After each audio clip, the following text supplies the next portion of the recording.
Welcome to the Black Lodge Games podcast. We are in studio here with our good friend Trevor Duvall, who is currently working on The Broken Empires, an incredible sounding game. I can't wait to get my hands on it. I got to see a little bit of the layout ahead of everyone. It's looking this is good. The 1 year update. Yeah, the 1 year update. That's right. It's been almost a year. Yeah. Oh, wow. Really? Yeah. Oh, wow. That's crazy. Okay. Well, we're gonna have a lot to talk about. Some things have changed. Yeah. Yeah. I think a lot of things have probably changed. Tons of stuff. But before we get to that, I want to ask you, how is your Kickstarter going? Because you guys have one going right now. We do. Yes. That is the BloodMoor Campaign Setting for Shadowdark RPG and other old school games. It's going awesome. Yeah. Like we How long has it been running now? About 2 weeks. Okay. And it's a month, 30 days? Yeah, about 30 days. Okay. So we're Halfway. the halfway point, kind of the little doldrums there. But yeah. It's we did almost as much as we did on our first Kickstarter in the first 2 days. So it was, well, there's still time to get in. Still time to get in, exactly. If you want surrealistic horror that has been described by our playtesters as Ravenloft on bath salts, then BloodMoor is for you. Well, that's the best description I've ever heard. No, it's very funny and it's very fun. But we always encourage people, and I think this is probably the same thing as you, even if you're playing in sort of a surrealist or kind of a goofy setting, to take it seriously. Yeah. Because when you do, not only are you going to have those kind of like awesome moments of roleplay and sincerity, but the absurdity becomes very absurd and it becomes very funny. So you can have a very fun, very funny experience in a role-playing game without it being pop culture references. Right. And, it's all of this stuff. I think that's the reason why the Warhammer fantasy setting works so well, is because it, upon first glance, it's very, very over the top. But when you do take it quote unquote seriously, when you accept that these characters you're playing are nobodies and they're in way over their heads from the very outset, then it becomes this incredible experience, because you're playing these people who are bumbling and fumbling with powers they have no idea. You were talking yesterday about the whiff. Yeah, the whiff factor. Yeah, right. Exactly. That's a feature, not a bug in Warhammer, because when you start, you suck, and that's part of the experience. So survive.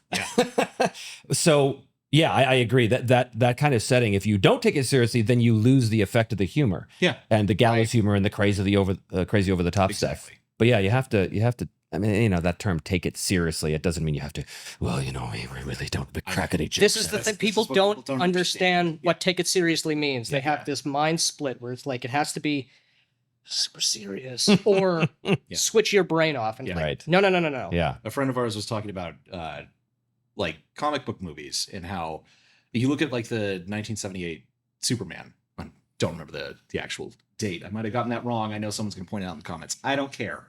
It doesn't matter. But the point is that when Donner made that movie, he was trying to explain it to people, and they're like, okay, so you're going to do Superman, but it's going to be serious. He's like, yeah. They're like, okay, so it's going to be like this really dark thing. He's like, no. They're like, oh, so it's going to be like a goofy joke then. It's like dude, no. What he did was he took New York City, basically, Metropolis, and it's a real place. It's got its cynicism and everything, but then it was confronted with truth, justice, and the American way. And you get this, there's some goofy elements to it, but there's shining through it. It feels real. There's that sincerity. That's what taking it seriously means. Yeah, I think sincerity is actually probably the better word for that. Yeah. Because if you immerse, and if you honestly approach these characters you're playing and this setting you're in, and there is that sincerity to it, then it's so easy to stay in that world, despite its absurdities. Right. And then, as you say, that's when the absurdities get even more highlighted, and that's what makes the funny moments truly funny. Yeah. Well, I mean, it was we were when we were at North Texas RPG Con, we were playing in, you were running Vampire at the time, but I was playing in Kelsey's Shadowdark kind of Braunstein scenario. No, nice. It was very cool, very fun. But there was a moment where, I was playing, of course, the evil court wizard, and I was walking around doing an evil voice, and they somehow didn't kill me in time until the very end. They told me at the end, I should have killed you earlier. Yeah, like, you should have. Yeah. But I was talking to the character who was playing the High Priestess, and we're like really kind of into it. And we both just stopped and burst out laughing because it was like, okay, we took it very seriously and it got very silly very quick. But it was great. But that is one of the things we've always been attracted to your channel for and your content, and especially this game. The Broken Empires, is that you have basically said that this is a game for experienced role players. I think that we are very, very closely aligned on what RPGs offer, which is this kind of living world experience where you get to immerse yourself in a world and treat it as if it's real. And to that tact, you've taken an approach with the system that is not typical. You're not going the D20 route. This is not a D&D like game. It's much closer to something like Mithras or Harn, these kind of more simulationist, more in a way, and people get simulationism wrong because a lot of the times because they think it's just piling rules on for no reason, when really it's about creating the conditions for that sincerity. Right. Yeah, exactly. The simulationist is one of those words that often gets argued over and has been for 40 years. But to me, what simulationism means is that you have a rule set that helps you define the world you're in, and that world is very granular, it's very gritty, it's very, I hate to use the word realistic because realism with Magic and Dragons doesn't quite work. But it's, somebody said originally back in the day, verisimilitude. It's about the verisimilitude. But that's actually a really useful term because it's about the feeling of being real. Not realistic. It's got verisimilitude.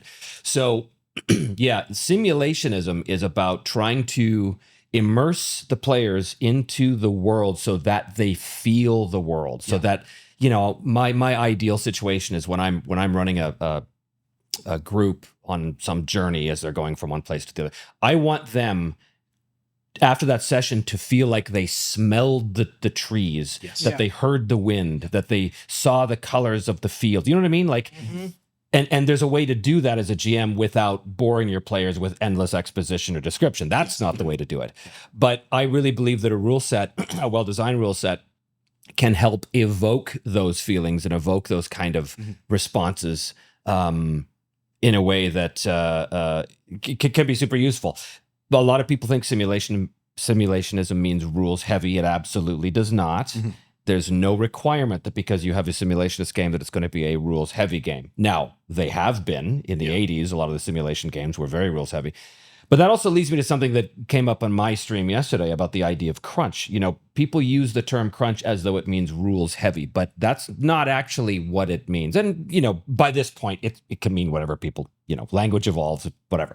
But crunch literally means math. You're number crunching. So the more math you have, the more crunch the game is. So I look at the Broken Empires. Is there math involved? Yeah, but nothing compared to some games. Even something like GURPS. Right? GURPS, its core resolution mechanic is 3d6. You roll 3d6, you add, you compare to a target number.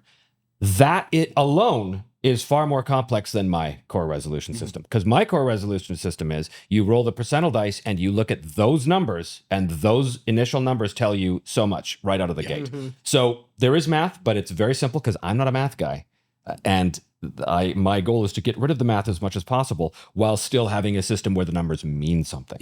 Simulationism is the system has to evoke the feeling of being real. And so what you get a lot of the time with simulationist games is visceral, gritty kind of combat systems as well. So a simulationist game is where you get festering infected wounds from being slashed in the belly as opposed to 6 hit points damage, right? And we talked about this last time, but it is very true, and that is a huge draw for me because it makes the stakes of a combat very high. Any combat, I've said before that people talk about mook rules and oh well, what if it's just a goblin? And my perspective in a simulationist game is never just a goblin. It's never just a goblin. Any creature with a naked blade coming at you at a charge, that is a potential deadly threat. Right. So because that's how the real world works. Right. Now, also, you can blast them with a fireball, which is not how the real world works. But as long as those rules for Magic feel the same, have the same granularity, and have the same kind of verisimilitude, then that's all going to fit together. So. Anyway, we're all very, very, very fancy talking about our philosophy of gaming now.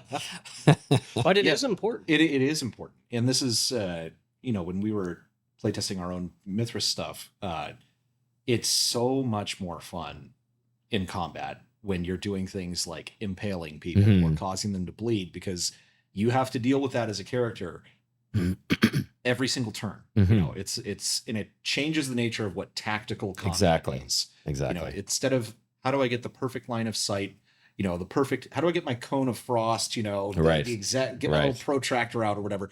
It's not about that. It's this moment to moment thing of being, I'm in this combat and somebody just knocked me over. And now I'm fucked. So what you just said is actually a key aspect of my combat system.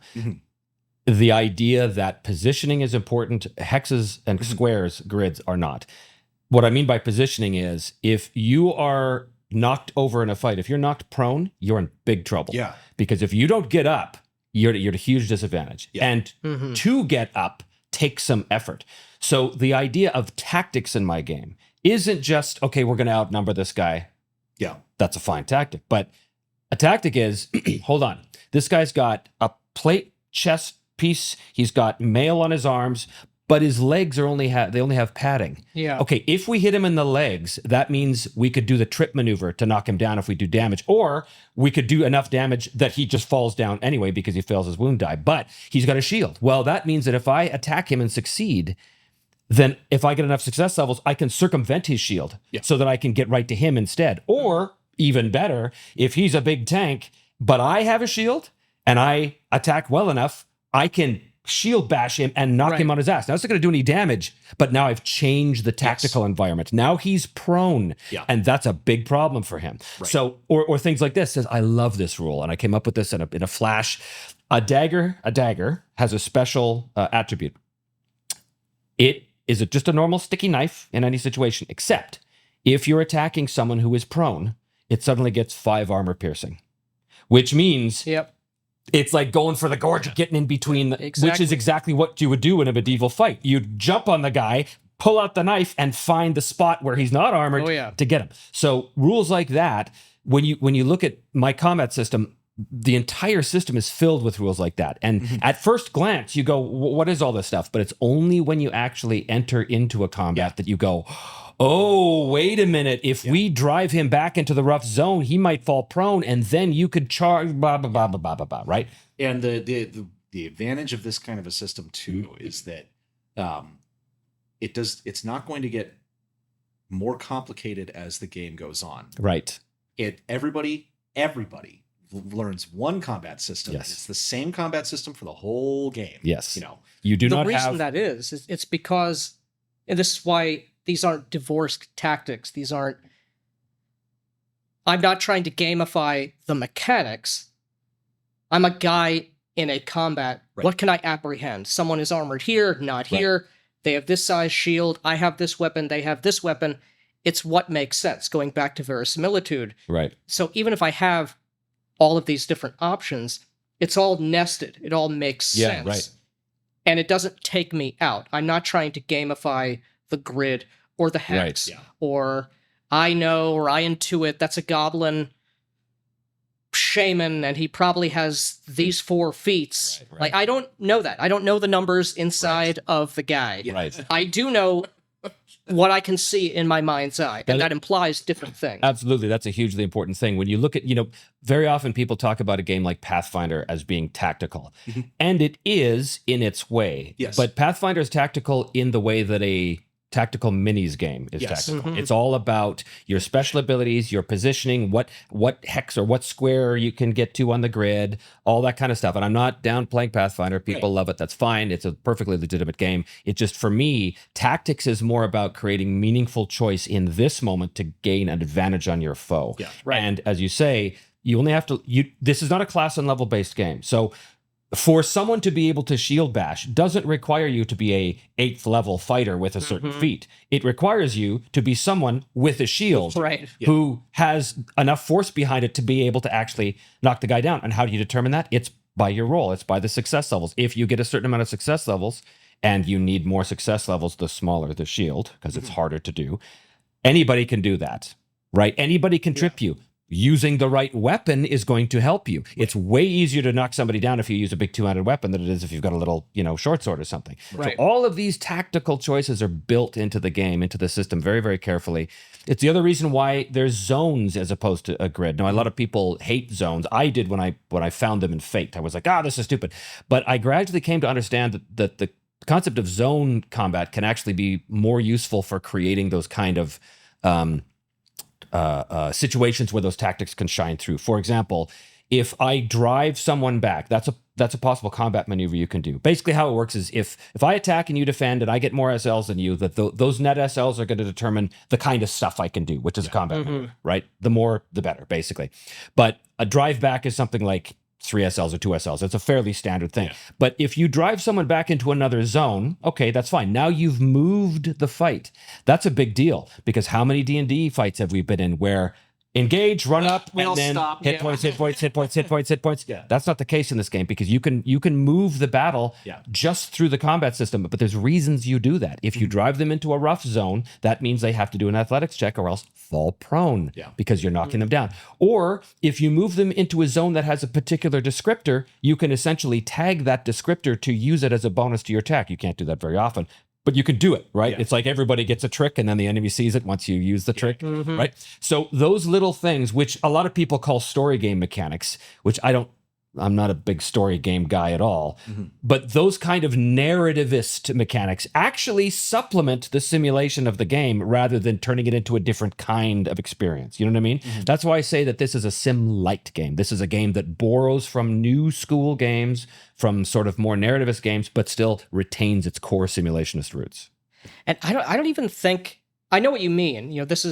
These zones came out of that, primarily that strain of game, but I don't even think it's a narrativist.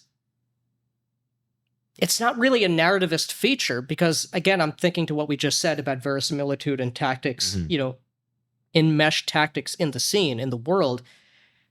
And in that moment, that is actually how your brain works. I don't know how many inches it is to get to the other thing, but I do have an intuitive apprehension of if I push it back into the hay bale. Exactly. Right. Or the fire. Or the fire, yes, exactly. Of course. It makes sense. It's more abstract, I guess, rather than millimeters and inches and feet. And but it's abstract in a way only in such that it removes it from a tactical minis game. It removes it from the war game experience. Yeah. And again, no shade on war games. I love them. But everyone was always talking about over the years in game design going, oh, well, I really hate that, we're playing a role-playing game, and then a fight breaks out, and now we're playing a war game. Right. Well, I never hated that. I thought it was pretty fun. Yeah. But even to that argument, what the Broken Empires does is it embraces that. It says, well, you're not really playing a war game now because you don't have to break out the tape measure and how many inches. Oh, you're 2 inches out of range. You can't shoot him. That doesn't exist. But the zone is more abstracted so that it's more believable, right? A zone can be malleable. It can be fluid. A zone in one combat might be a different size or shape than a zone in another. It depends on the context. Everything in the game is context-based. So when you have that, the tactical situation can be rigged specifically for that combat, right? Without having to worry about how many hexes away you are or something, right? Yeah, I think you had mentioned this the last time, that the kind of narrativist elements that you want to avoid are scene editing tools. Because those are the things in story games that I just loathe. Yeah. I just loathe the idea that okay, well, now we're going to run a flashback because I actually did prepare for this situation, or there was something, and now I pull out my item, and I hate that stuff. I absolutely hate that stuff. But if you're talking about the properties of the hay bale, the hay bale is in the fight, whether or not you're calling it a zone or not, or if we're going to be measuring it in like you said, with hexes or squares, or get the tape measure out, or use the number 2 pencil as the proper measurement you should be using in those games, in my opinion. But it is still describing something about the world that is real. But like you said, it is simply a bit more abstract. Now, but that is a crucial distinction. Yeah. That idea that the thing you are interacting with is an in-world reality as opposed to a meta concept. Correct. As opposed to a point. So this is another big thing that a lot of players or a lot of critics of quote unquote new school games don't like is the concept of meta points, like a game like Fate, where you are 2d20. 2d20 Modifius, right? Same thing, where you're pushing back and forth these fate points to fuel certain things. And the idea that a GM has to spend a point in order to GM doesn't really make any sense to me. But be that as it may, those metagame points in those kind of games are more about the story. It's about, well, I'm going to edit the scene because this would be good for the story. Whereas the things in the Broken Empires are a more simulationist game. Those meta points are based on something real in the world. In the Broken Empires, you have Resolve, which is a series of points that you can use to make your skills better, but they're limited. They are based 100% on your character. They're not some story editing tool. It's just if you put your soul and force of will into it, you get a little bonus. But those run out. Right. And then you have to replenish them through rest, which does not happen by taking a short rest after 10 minutes. You know what I mean? But that is a crucial difference. One thing is represented by a real thing in the world. Another thing is represented by the story concept. There's none of that in the Broken Empires. Good. It is not a story game at all. Yeah. Good. Thanks. Let the dice tell the story. Let the dice. That's what I've been saying on my channel for years. Let the dice tell the story, and so they shall. Right. Yeah. And so, since it has been a year, the game, you've said, has gone through many revisions at this point. The point at which we had talked last year, it seemed like you had the kind of core mechanic for rolls, and this sounds like that has not changed. You still have the kind of blackjack. It's roll under your skill, but high. This determines the number of success levels you have. If you're doing opposed rolls, that might subtract from success levels you had. And the success levels allow you to do combat maneuvers and all of these things. What are the kind of things that have changed in a substantial way since that time? Well, I don't want to get too much in the weeds here because I know nobody knows what the rules are, but something like how initiative was done. Okay, so maybe when the last time I talked to you, I think initiative was still a phase system. That's gone. That's completely gone. The phase system, for those of you who don't know what I'm talking about, a phase system is something like you would see in the old MERPS games or Against the Dark Master, which is sort of the clone of MERPS now, which is very wargamey. It's, okay, combat. There's party A, party B. The first thing that happens, missile phase. So anybody who's firing missiles fires the missiles. Next phase, movement. Next phase, melee. Next phase, magic, right? Yeah. So I experimented with that. And I like the phase system because it feels more wargamey, and I like the wargamey feel. I think it's cool when you break out the minis on the map and actually have that fight. For me, that doesn't. I'm no longer role playing. That doesn't happen for me. Now I'm just engaged in an additional level of the role playing. Right? Yeah. Not everybody thinks that way, but that's how I feel about it. So the phase initiative didn't quite work, just because it was a bit hard to manage. Mostly from a solo perspective. And again, this is not a solo game, but I was testing it on the channel as a solo experience. Yeah. So that did affect sort of the ease of use of some things. So what I realized was that if I used a model which is a little closer to Mithras, it's going to be better. So the model is everybody, you roll every round, it's a D10, and everybody has an initiative modifier, which is based on your raw speed and then penalized by the amount of armor you're wearing, because armor provides bulk, and it's piece armor. So there's going to be different combinations. There's not, chain mail. No. What is it? Is it chain hood? Chain leggings? What is it? Right. So all of those things have bulk, and there's a very easy formula you figure out. You only have to do it once, and then that becomes your initiative. Every round you roll D10 plus that number, plus or minus that number, which is very often what happens, and then you go in order. But enemies don't roll. Enemies have a static initiative, unless you want them to. There's always an option, right? I always say, and if you want to roll, here's how to do it. But typically enemies have a static initiative. So players roll initiative, and then they slot themselves in where they are. So that's a huge change.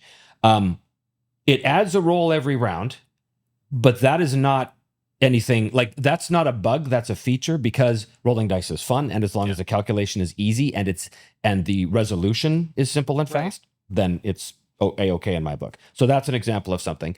A lot of the combat maneuvers have changed and adjusted. I just added shield bash yesterday. Nice. Because I woke up going, wait a minute, you can't shield bash. That's one of those eureka moments, But there were combat maneuvers like bypass armor. Yeah. Well, that's gone now, because we realized through playtesting that bypass armor was overpowered. That it just, it's a juggle. It's one of those special effects that you just choose every single time. Right. And Mithras is great for that because there's that little call out in the Mithras combat system that choose location. Why not always choose the head? You would always say it's best to hit in the head. And that's true in my game as well. Yeah. If you can hit the guy in the head, hit the guy in the head. And the answer to that is if you're not wearing a helmet, you deserve what you get. Yeah. Yep. Yeah. Yeah, exactly. That it is so funny they put that there because it's like, yeah, you may be wondering why people always choose this, and it's like you may also be wondering why they do that in real life in fights. Like exactly. Like, yeah, it does matter. And it's interesting too because when you look at targeting, right, and hit locations, mine is very simple. It's basically your ones die determines where you hit on the person in the general location, which is 1 to 5 is the body, 6 right arm, 7 left arm, 8 right leg, 9 left leg, 10 head. Noggin. Okay. Yeah. The detailed location, which is shoulder, elbow, forearm, hand, is determined by the defender's 1 die. Oh. So you don't have to roll an additional die. That one roll tells you everything you need. You know how many net SLs you have based on the defender. I like that. You get your hit location. You get the amount of SLs you can. So your hit locations. It's not as granular as Harn. I'm assuming. Not quite, but it's close. more granular than something like Mithras. Yes, right. It is. Mithras is just the basic locations. I like that. So I like that a lot. Presumably, every hit location has X number of more specific locations to be represented on a D10. No. No. Well, oh, no. Yes. But sorry, I thought you were asking a different question. Yes, it does. But again, that little chart, like people go, oh my God, what did you need charts and tables? Yeah, this is literally the only table you need in the game. And it's on your character sheet. Yeah. It's right there in the character easy. sheet. I like that makes so super much easy, sense because convenience. I'm not just taking the hammer strike. It does make sense that some aspect of what gets hit is based on my action, the defending action. I like that. Yeah, your that's defense, cool. basically, your parry or your dodge can give you even a partial defense. Because if you get a piece of it, you're reducing his overall SLs, which reduces his damage, but also reduces his ability to do something really good against you. So defending is really what you want to do, right? And it's not an action point economy like Mithras. Yeah. It's just every round you can move and do a thing. And if you're defending against somebody, that doesn't count as the thing. That's like a reaction. So you can, this is another change in the rules. Again, don't want to get too in the weeds, but originally, if you were outnumbering somebody, there was you were defending against multiple foes. Let's say there's 3 guys against you, okay, in a melee. Question. Yeah. Originally, the rule was your first defense is normal, your second defense is at -20, your third's at -40. Now, that makes sense if you come from a D100 background. Yeah. But in play, it's a nightmare.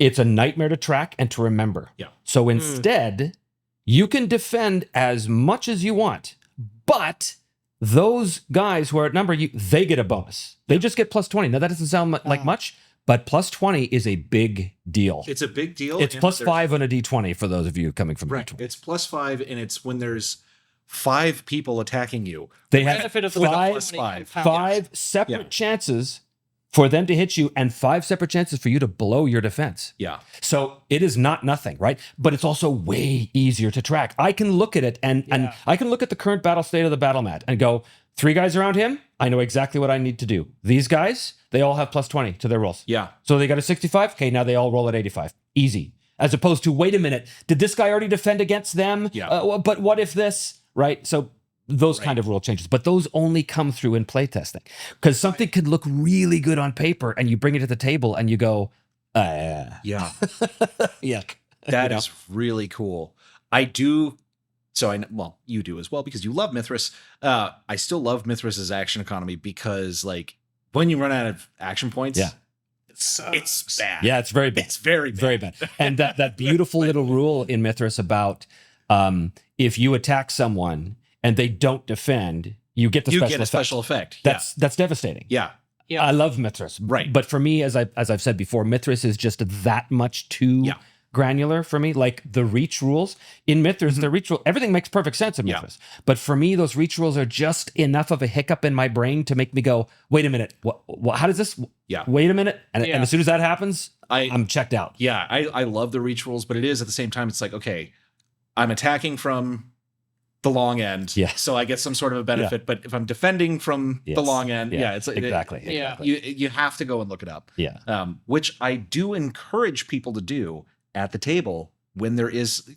Drives me crazy when people are like, you just like, how am I supposed to know all this stuff? It's like, that's why you have the book. Right. You can look it up when it comes up. Right. Then you know how to do it for the next time. And can I just speak to that as well? Yes, please. Expand on that? Please do. So many times you get the advice, and I know why they give it. Yeah. But you get the advice. If you can't remember a rule, just make something up and then move on for the sake of pace. Yeah. No, I absolutely disagree. Yeah. Unless you're doing that every 5 minutes, which really you should know the game before you run it. Yeah, That's happening. You get much bigger problems. But for me, I don't want to set a bad precedent. If I'm running a game and we don't know what that very important, because that one rule in combat could mean the life or death of one of those characters. Right. I want to know that we are behaving according to the design's intentions. Right. So no, stop, look it up. Are we right? Okay. Are we wrong? Okay. How do we correct? Great. Right. Move on. So next time you don't have to do that. Yeah. But this just make anything up. Just roll a d20 and win the world and then look it up later. No.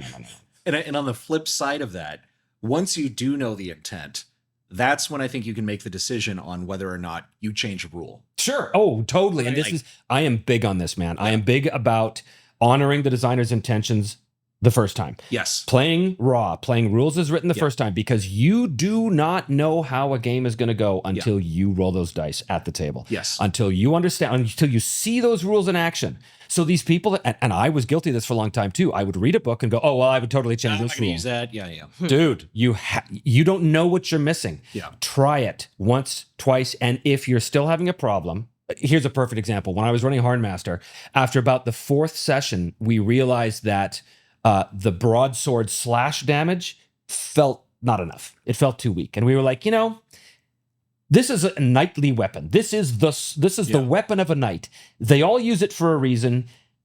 He's playing a knight. I think I'm going to bump up the damage by 2 points. Yeah. And that was it. But I played raw for 3 sessions until we all went, this doesn't quite feel right for us. Let's just adjust. Adjusted, moving on, never had the problem again. But you have to play by raw first. You have to. Yeah. And that can be intimidating with a game like this. For sure. But it's also the type of thing like you have to read the book before any role-playing game that you're going to run. If you are the GM, you have to read it. Yes. And the player should read it as well. I know that's not going to happen. I know what the reality of it is. But you should be at least familiar with how the game works.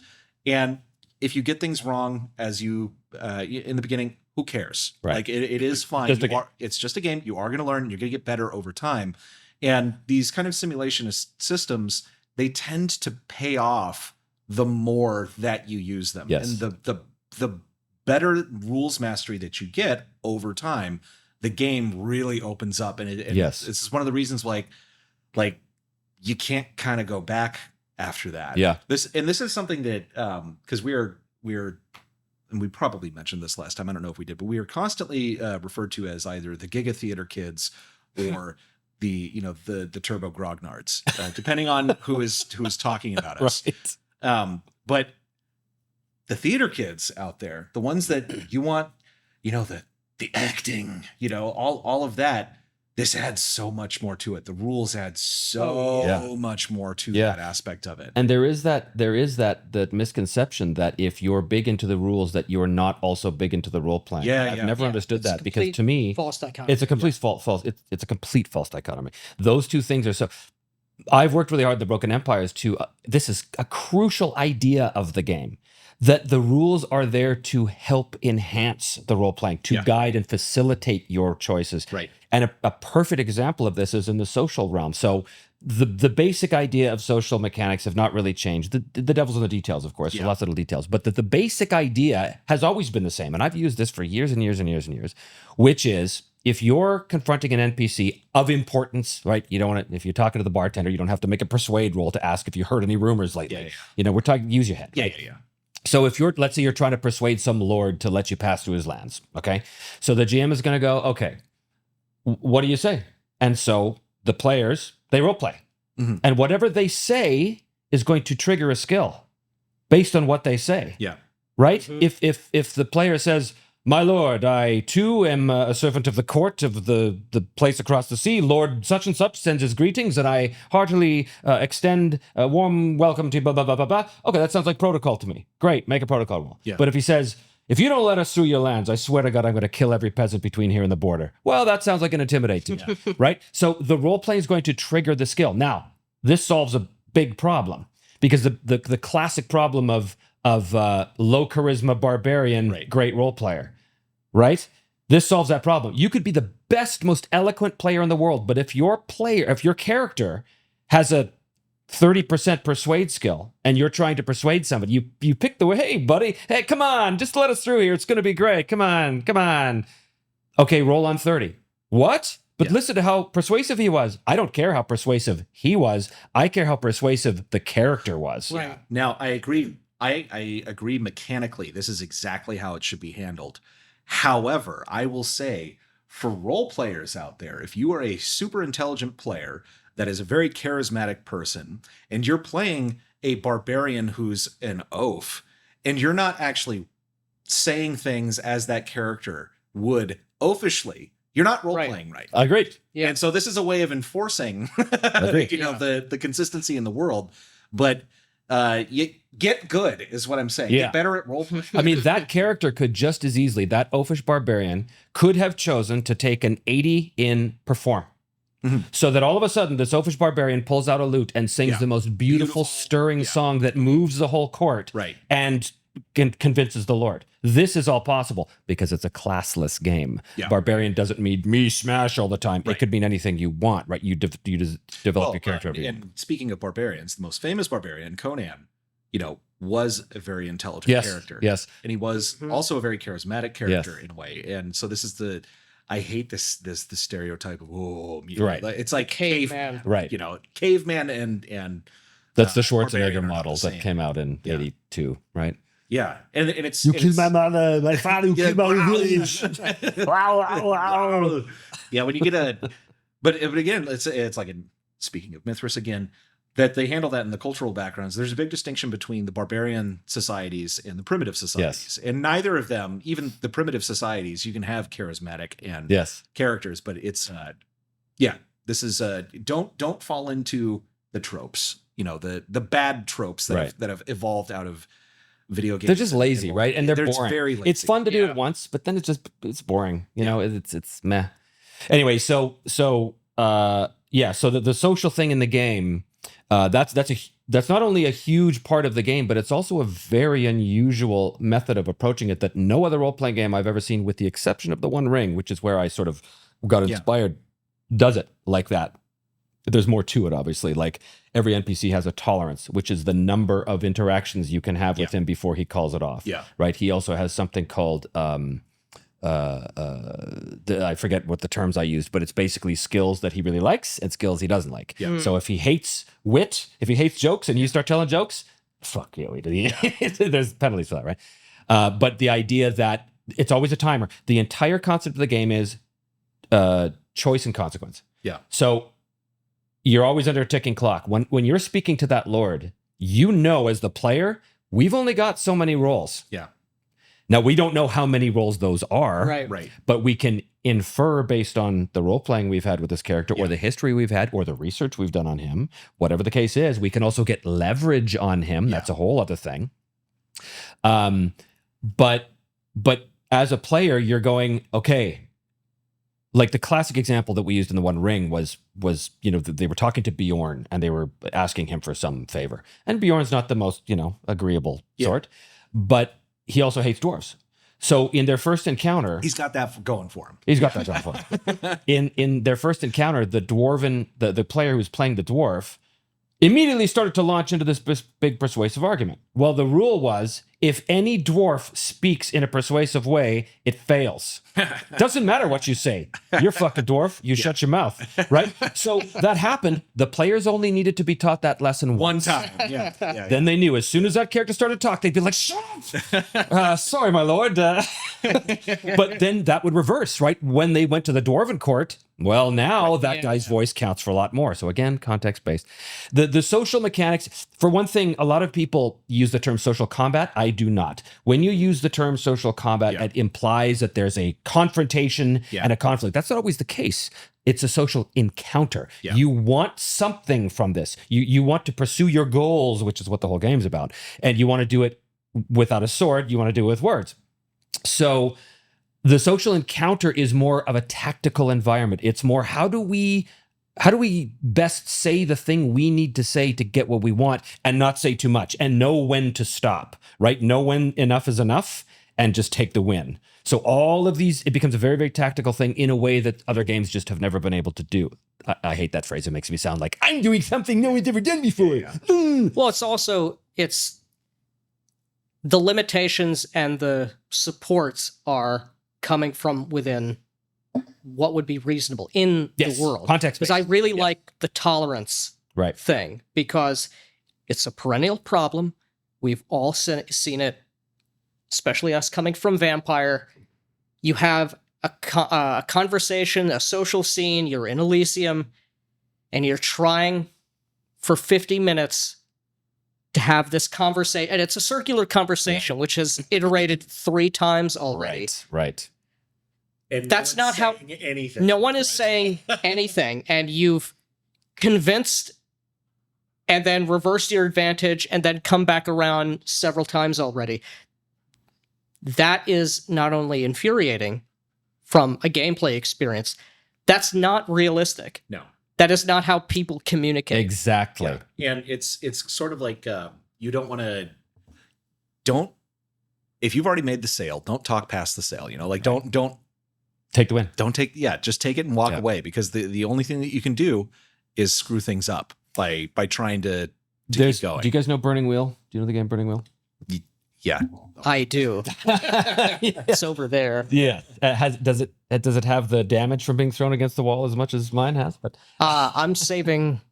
That's not gonna be enough to destroy it. I have very, very strong opinions, which we can talk elsewhere about. I love so much about Burning Wheel. I really do. I love so much about it. But again, it's one of those things that looks really great on paper. When you take it to the table, it doesn't work because people don't behave this way. If you look at the Duel of Wits situation, because human beings don't talk like this. The Duel of Wits basically says you plan out the 3 tactics you're going to use, or I'm going to riposte, and then whatever you do it, and then you see what the other. Well, when was the last time you had a conversation where you were planning 3 steps ahead and you were, reacting to what the guy just said? That's not a conversation. That's like, well, I don't know what that is, but it's not people. It's just someone talking. Yes, it's just someone. Yeah. It's an LLM chatbot. Yeah. Right. Which is why, like, the social system in the Broken Empires is way more fluid than that. Yeah. The role playing triggers the skill. Always, always, always. If someone says, I want to persuade him, the GM's going to say, okay. What do you say? How? What do you say? Yeah. Well, and you don't have to do it in first person. You don't have to say, my lord, I beseech you to grant Although me. You should. Although you should. Yes. We do not endorse doing what he just said. Yes. No, I largely agree with you. I largely agree with you. But I do know there's a lot of players out there that, for whatever reason, prefer to say, my character says this. Okay, well, whatever. It's gonna trigger the skill. If that's the way you roll, fine. But it's going to trigger the skill. And that skill's going to determine the outcome. It's going to create those SLs you need to accumulate in order to get enough to get what you want. Mm-hmm. And they, there isn't just pass or fail. You could get a partial success. You could get a little bit of what you want. You could get what you want, or you could get what you want and then a bunch more, or of course you could fail entirely. But there's always consequences. So is this similar? I know mechanically die roll wise it's not. Is this similar to something like the Powered by the Apocalypse things, where it's a success with consequences or failure with success? Only at the end. Only at the end. So in a social situation, everyone in the party is doing what they should be good at, whatever that is, trying to accumulate successes, knowing that they've only got so many rolls. So once they, ideally for the party, once they have hit what they feel is a decent amount of SLs to like get what they want, ideally they say, okay, that's enough. What do you think? Right. Right? if they keep pushing it, you could really screw yourself. Or if you get a critical fail, you could screw yourself. Yeah. It basically cuts your current accumulated successes in half. So again, it's dangerous to try something you're not good at. Right. Because not only might you fail and cost yourself against one of the tolerance values, but you might fail.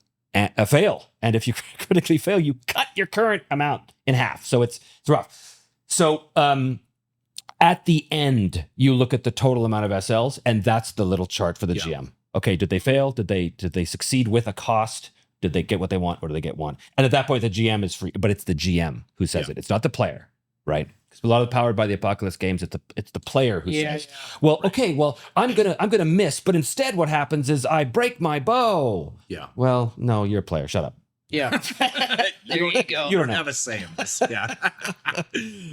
Yeah. So I have been interested to know how the kind of character advancement system works as well, because experience systems and the incentives, no matter, you should be bringing your own incentive. In my opinion, you should, like the game does need to provide the carrot for the player to follow.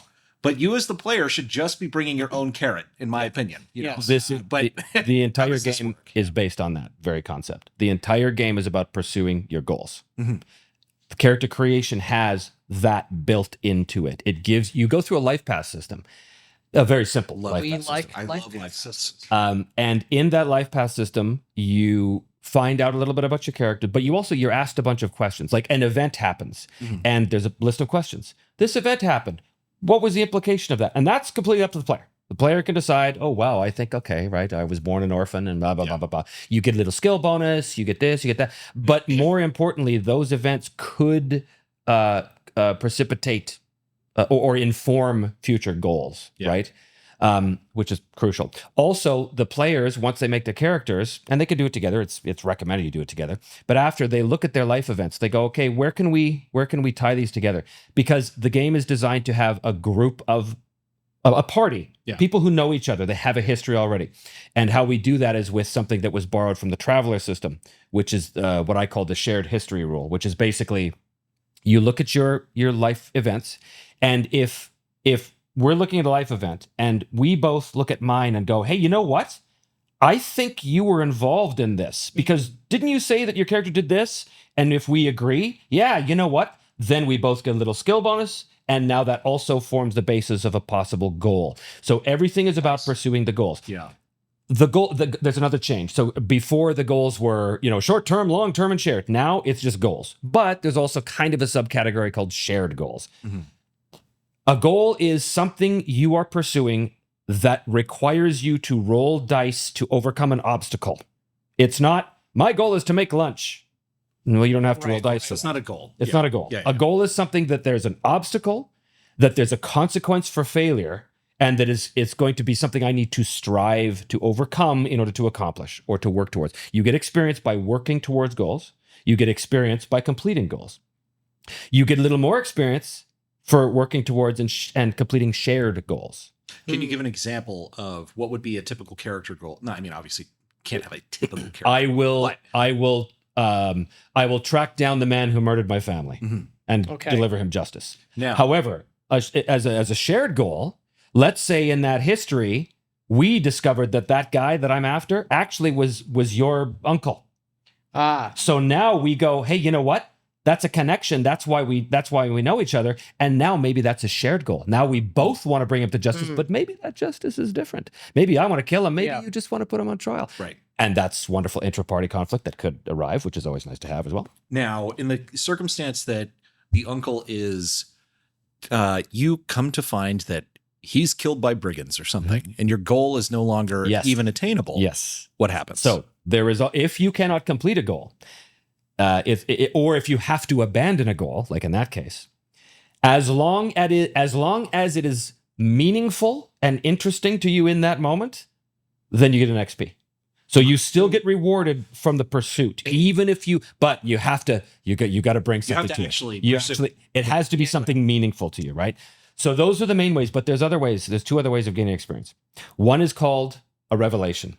Now, this is very broad. What it means is, if at any point at the end of the session, if at any point the group agrees, and it's a group thing, that there was some really cool moment that happened where somebody learned something or changed their viewpoint on what was happening in the game or whatever. Is remember when you did that thing? Yeah, that was so awesome. Okay, that's a revelation. Everybody involved in that revelation gets an experience point.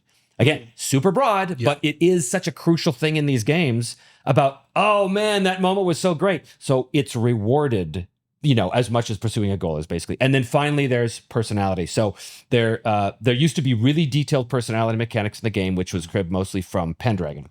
They still exist, but in an appendix. I just realized in play testing, it just felt a bit too cumbersome. Yeah. But solo players love it.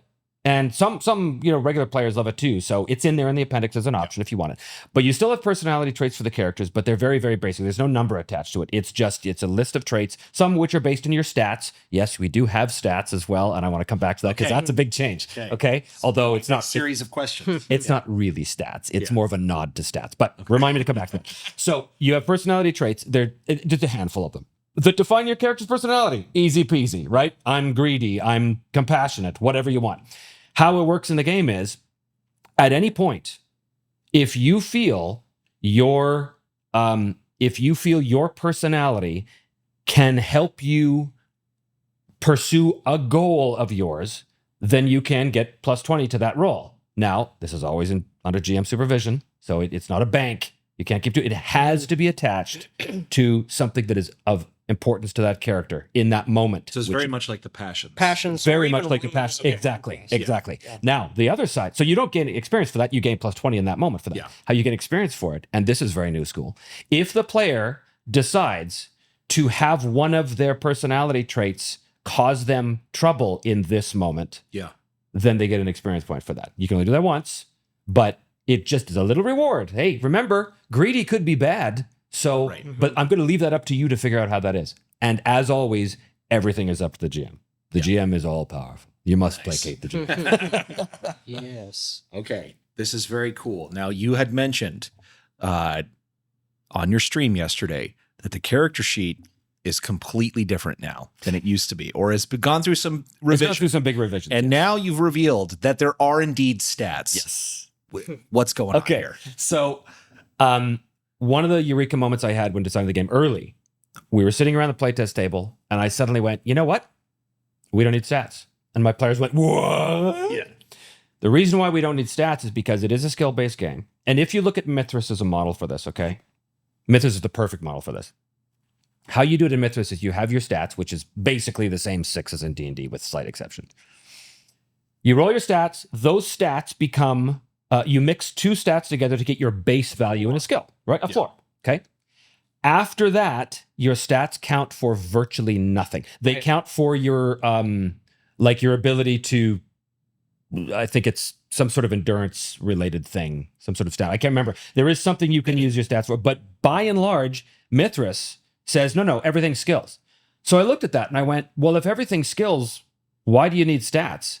And I realized you don't. The only reason why you need stats is because when I look at a character sheet and I see 18 strength, it tells me something, right? It tells me, oh, he's a big, strong guy. But you don't need that to know he's a big, strong guy. You could look at his skills. Oh, his might is 90 with 3 expertise. That's a big, strong guy. Mm-hmm.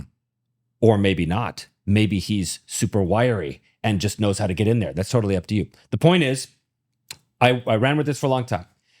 It was great. Worked. People were like, oh yeah, you don't need stats.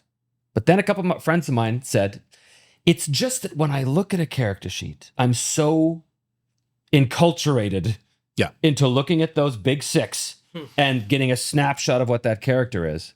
I just feel like something's missing. And I went, all right. So I made a little nod to stats. And as it turned out, it was a good move. There are, in fact, 6 stats in the game. Strength, dexterity, constitution, wisdom, intelligence, charisma. However, when you're making your character, one of the first things you do is you pick 2 of them to be highlights. Now, what does this give you? It gives you it gives you a descriptor, which acts like a personality trait. Brawny. Okay, well, you can tag that for a plus 20 in certain situations, or maybe if you suffer from being brawny, you get the XP, just like a personality trait. That's the first thing it does. Second thing it does, it gives you a plus 5 in a list of associated skills. So it's a little bump. Yeah. But the third thing it does is that it gives you an expertise level in one of those things. Now, expertise is a crucial concept in this game that is going to be completely overlooked by the D100 community because it's not used.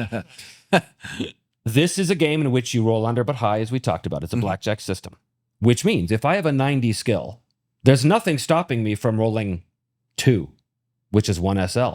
But I have a 90 skill. It's super swingy. Well, it doesn't mean anything. Well, no, it means you have the potential much higher than somebody else. However, with expertise, it raises the floor.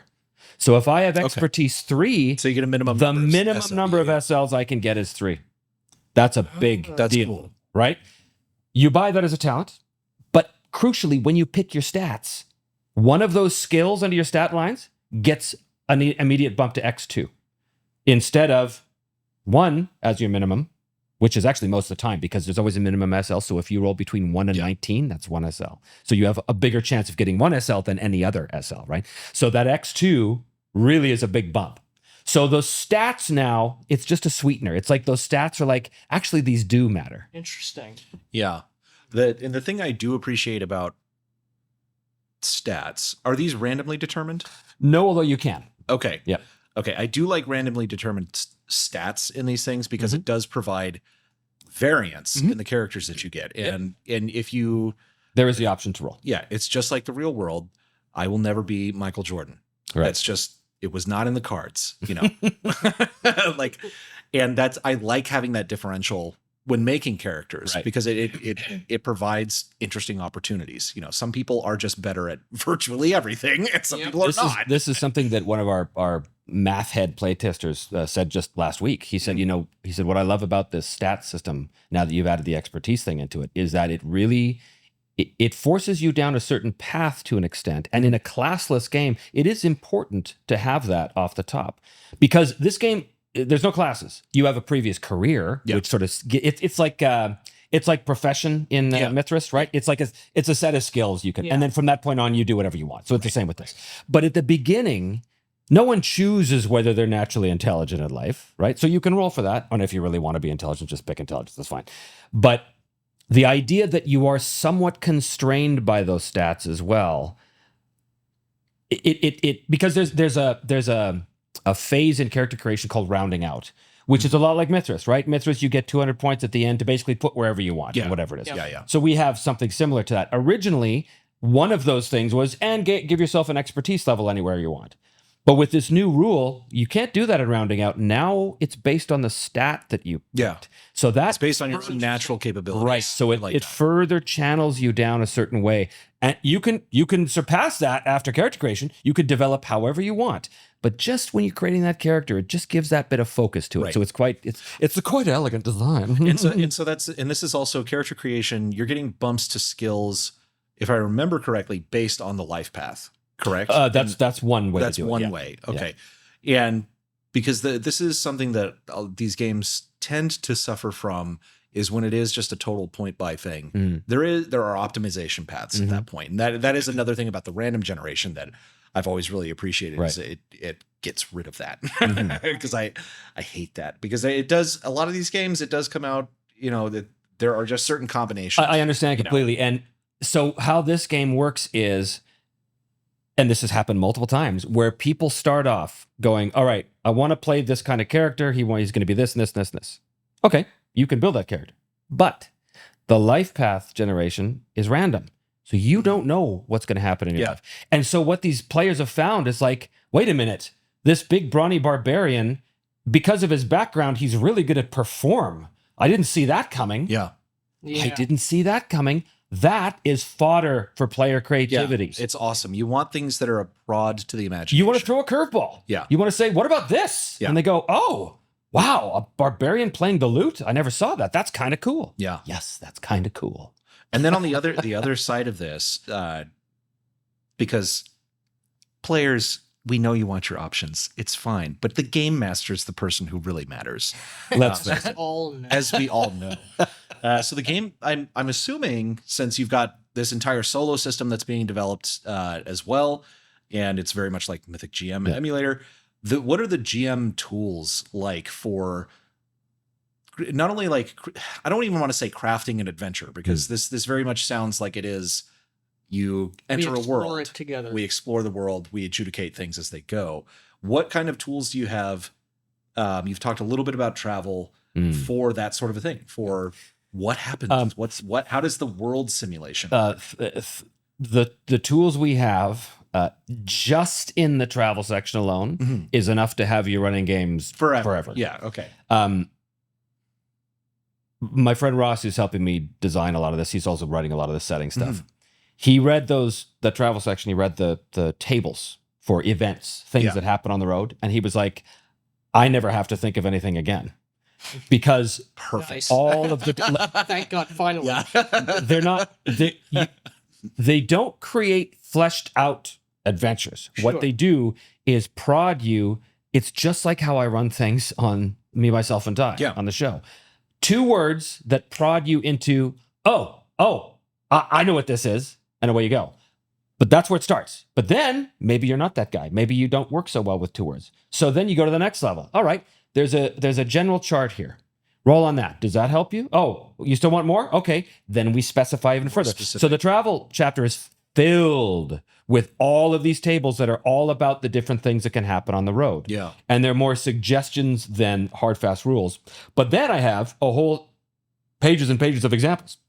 Here's how this might work. So that's just the travel section alone. The magic system too is wild. You could do all kinds of stuff with that. But then like the GM section is very Sean Tompkins of Ironsworn said, I've never seen a book like this where it feels like I'm sitting across the table from you and we're just talking. It doesn't. And my layout artist Nav, he said I've never seen a GM section like this. Yeah. No one writes like this. Like this isn't a textbook. This is you. I said, yeah. This is me talking to the GMs. Yeah. Full bore, So hey, you'll- here's what I like to do. You'll be doing an audiobook version where you read every entry on the chart. And, yeah. Okay.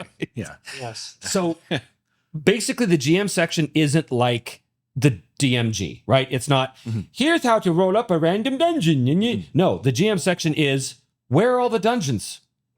Here's what makes this game different from other games. Here's the way I run things. Here's the reasoning behind the design. Yeah. Here's the reasoning behind the world. Here's why the world operates the way it does. So you've actually got almost like designer's notes. All throughout the book. Oh, that's Nice. excellent. I love that. Yeah. That is something that McCrease does in Acts 2, where it's designer's note of like, you may be wondering why it is this way. Right. This is why it's this way. Right. This is why it's important. Right. Yeah. So Mithras does that. Yeah. Numenera does that. yeah, my authorial voice is kind of spread throughout the entire book. Now, not everybody's going to appreciate that. Some people like a book that is far more textbook. But fuck them.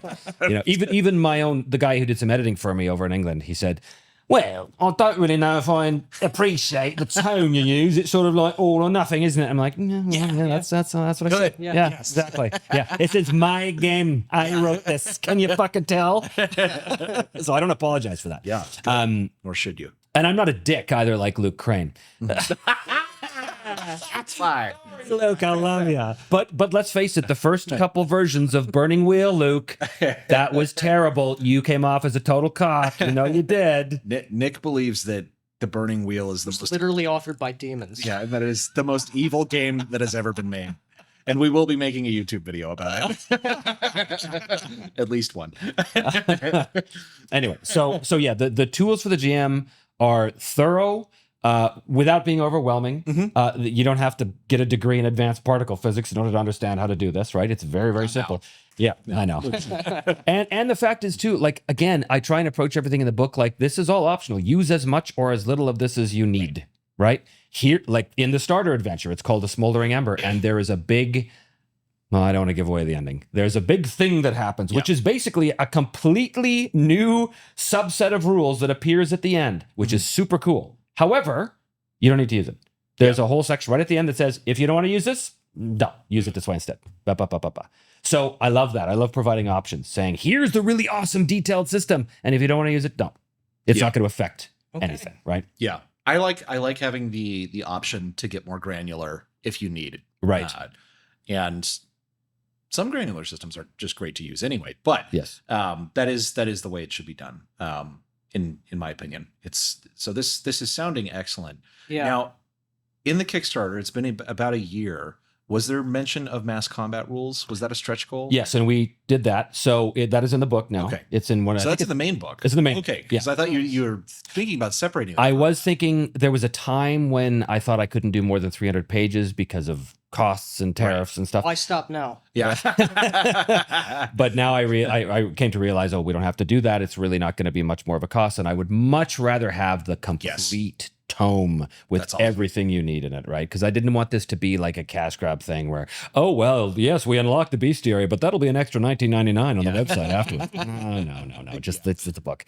So everything's in that book, and the mass combat system is it's the system I've been using since I was like 15 that I designed. It's been modified obviously since then, but it's interesting because there is a mass combat system in the book, and then there's a completely different one in the starter set rules. The mass combat system in the book is very, very tactical. It's very war game. Yeah. It's very, here's units, positioning, flanking, charging down the hill, all that kind of stuff, breaking morale. Whereas the one in the book is way more about the player's perspective, fog of war, stuff happens, what do you do? Yeah. And that has an effect. So I like to think it's an option. It's the best of both worlds, right? Yeah. So it is in there. Naval combat is in there as well, which is taken directly from my season 3. I love the naval combat system. It's super cool. What else is in there? A bunch. We've got over 50 entries in the bestiary, I think. So there's lots of stuff, and more to come. Hell yeah. That's awesome. Yeah. And I have to say, what you do on your show as well is really very impressive. And it's not simply because you're very good at the performance aspect and things like that, but keeping the solo play, it's not even solo play, keeping an actual play entertaining to watch, that is literally a feat. It's very difficult. We tried it. We tried. And we recorded it, 6 times? 6 times, I think. The first time we had technical issues. One of the cameras died. But we were basically like, you know what? We're just going to role play. We're going to just doing a premise. We're starting with a very simple premise. We'll see where it goes. And in the moment, totally engaged. Feels like it's moving. Oh, yeah. And we start editing this, and we're like, this is unwatchable.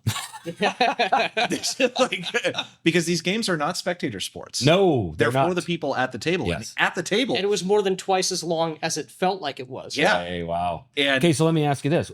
Why was it unwatchable? Because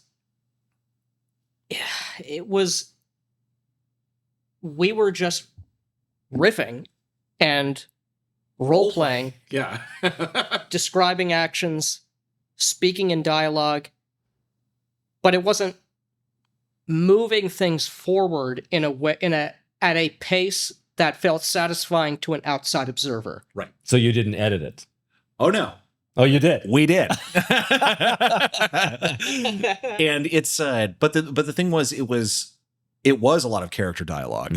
And there were we ran the same premise I think 2 or 3 times, and it played out radically differently each time, because we'd get into combat and things would go the roll As it should be. Exactly. But it was just like going into the way we like to play is describing scenes in exquisite detail and all of this stuff. But it was like there was just no way to edit this in a way that for YouTube retention would ever be possible for anyone to watch this. And so we got it down to where like, and the other part of it is we're going to be running a Mithras combat, and there's going to be a lot going on. Right. So this is going to take a while to adjudicate. And so we basically just got down to the point where we're like, okay, we ditched the initial premise. We tried doing this other premise. We had to keep cutting down what the premise was until it was literally just the fight is beginning now, and keep it intense. It's like, okay, thugs have come to shake down the butcher shop, and we've had enough. So the fight begins, and we go from there. And that, I think we got down, it was like maybe 45 minutes, that entire sequence. And we were just firing on all cylinders. It's like, just keep going. We made some mistakes with the rules that people pointed out in the comments. Don't you love that? Yeah. We didn't have time to look it up. All right. Why'd you use maximize damage? You didn't critical. Oh, you know. Oh God. Yeah. Exactly. You know you can't do that. Yeah. Yeah. I did it. But it was difficult, and we got something that I thought was watchable. And the people who watched it, it was super hard. This was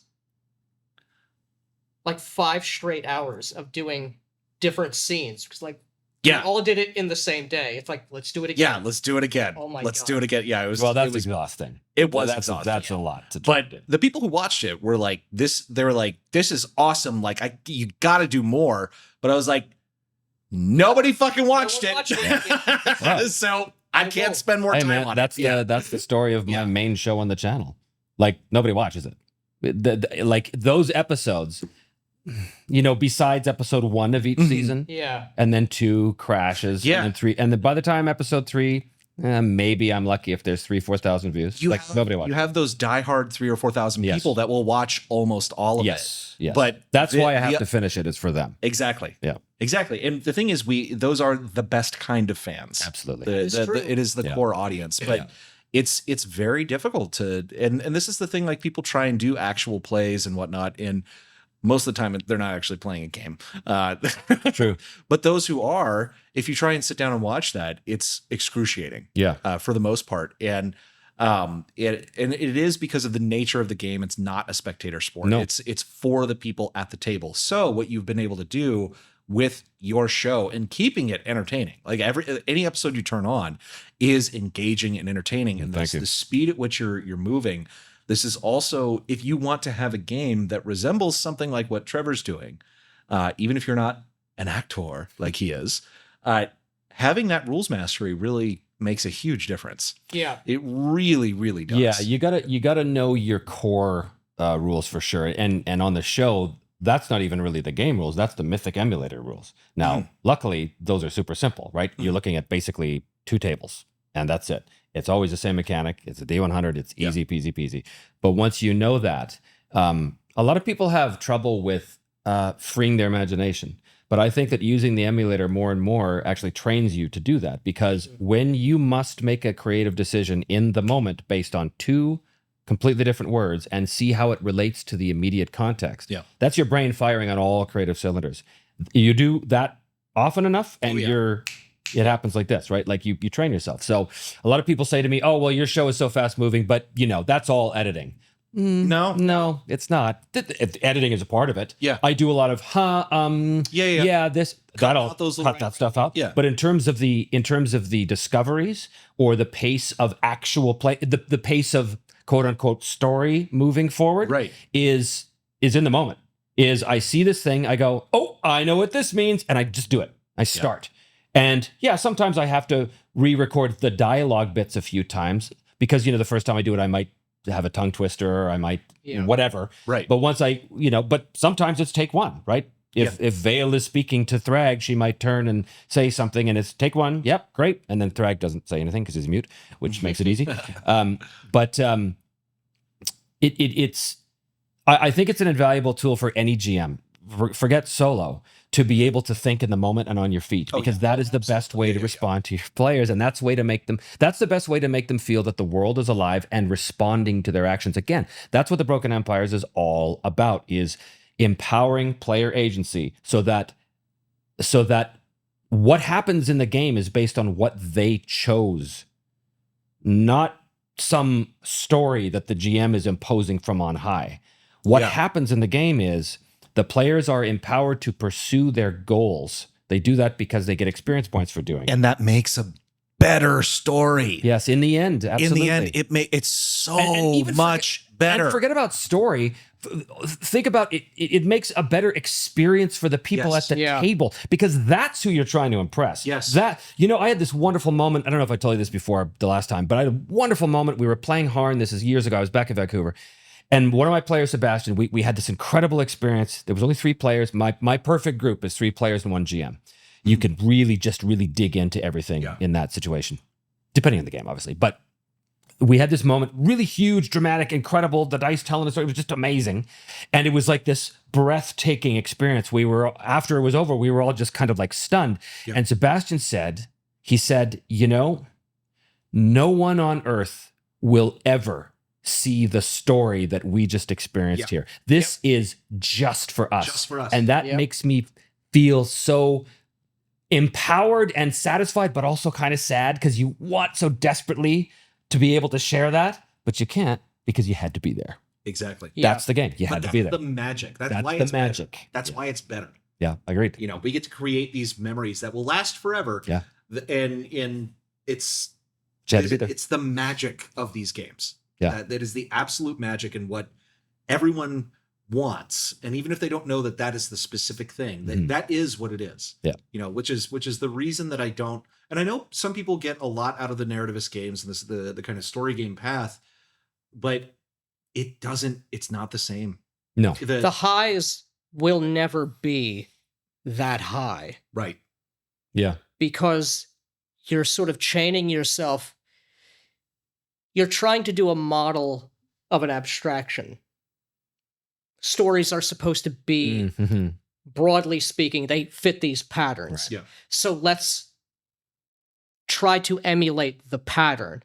You may get something that resembles a story, and it may be okay. It will never be great. It will never truly be memorable in the way that discovering something in that moment will So be. this is actually very important, because story has a structure.